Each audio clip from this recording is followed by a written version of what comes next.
हमारी मेघालय है। तो मेघना बेटा, जनकपुरी में हम भी तुम्हारे साथ चलते हैं। उस ताबूत को ढूंढने में हम सभी को मेहनत करनी होगी। यह सुनकर अब इन तीनों की हिम्मत बंध गई थी। अब मुखिया ने भी अपनी गाड़ी निकाली और ये सभी जनकपुर के जंगल की तरफ चल दिए।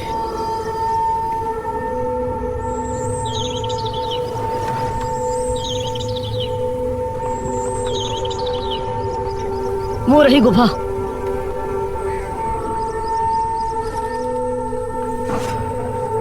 उन्होंने टॉर्च निकाली और फिर गुफा के अंदर रवाना हो गए।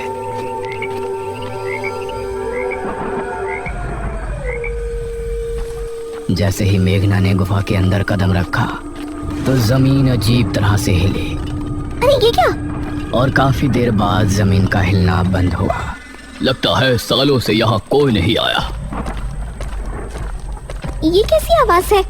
गुफा में अजीब सी आवाज गूंजी, जैसे कई सारे कीड़े एक साथ रेंग रहे हैं। तभी इनको सामने से काले मकड़ों की फौज आती हुई नजर आई। अरे बचो! ये सभी इधर उधर भागे और छोटे छोटे टीलों पर चढ़ गए। वो सभी मकोड़े तेज शोर के साथ गुफा के बाहर निकल गए। हमें बहुत संभल के चलना होगा। ये फिर से एक साथ सामने की तरफ रवाना हुए। गुफा के अंदर कई जानवरों की लाशें और कंकाल नजर आ रहे थे, जो एक बहुत ही डरावना माहौल बनाने में कामयाब हो रहे थे। कुछ देर बाद इन सभी को सामने घना अंधेरा नजर आया। वहाँ तो बहुत अंधेरा है। लगता है गुफा खत्म होने वाली है। ये सभी धीमी रफ्तार से आगे बढ़ते रहे। उसी समय गुफा में एक कोने में एक ताबूत रखा हुआ था। अचानक से उससे धम धम की आवाज आने लगी। ऐसा लग रहा था जैसे कोई उसे अंदर से पीट रहा हो। इधर ये सभी अब काफी आगे आ चुके थे। ये गुफा तो खत्म होने का नाम ही नहीं ले रही और अंधेरा बढ़ता जा रहा है। मुझे तो अब डर लगने लगा है। तकरीबन 10 मिनट तक और चलने के बाद इनको सामने एक ताबूत नजर आया। ग्रेट, ये रहा ताबूत। इसे खोलकर देखें। नहीं, इसे यहाँ खोलना ठीक नहीं होगा। इसे पहले गांव ले चलते हैं, उसके बाद ही खोलेंगे। इन्होंने ताबूत को बाहर निकाला। उसके बाद ये सभी ताबूत समेत गांव में लौट आए। उस समय चौक पर ठकुराइन के साथ सभी गांव के लोग जमा थे। अरे तांत्रिक महाराज, ये ताबूत कैसा है? बस ये समझ लीजिए कि आज हमारी परेशानी दूर हो सकती है। इस ताबूत को उतारो।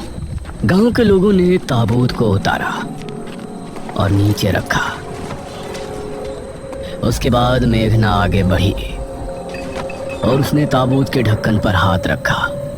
सभी गांव के लोग ये देख हैरान थे कि शहर से आई ये लड़की ही इस ताबूत को क्यों खोल रही है।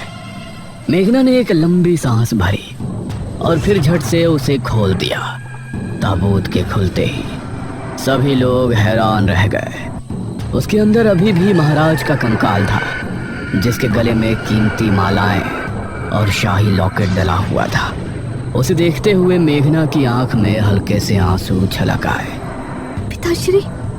अरे ये क्या कर रही है? अंधेरा होने वाला है। आज आप सभी अपने घरों से बिल्कुल बाहर नहीं निकलेंगे। कोई खिड़की, कोई दरवाजा खुला ना रहे। सब कुछ बंद रखकर यही प्रार्थना करेंगे कि आज रात हम सभी को निशिर-मोलो से हमेशा के लिए छुटकारा मिल जाए। सभी ने तांत्रिक महाराज की बातों को स्वीकार किया और एक एक करके सभी अपने घरों में चले गए। सभी खिड़की और दरवाजे बंद हो गए। चौक पर इस समय सिर्फ ये 6 लोग खड़े थे। अनुज मेघना को बड़ी गौर से देख रहा था। तांत्रिक महाराज, लेकिन निशिर-मोलो पिताजी के शव को लेकर कहाँ जाएंगे? ये तो हमें भी नहीं पता पुत्री। अगर तुमको ये करने में दुख हो रहा है तो तुम यहाँ से जा सकती हो। हम लोग जिस तरह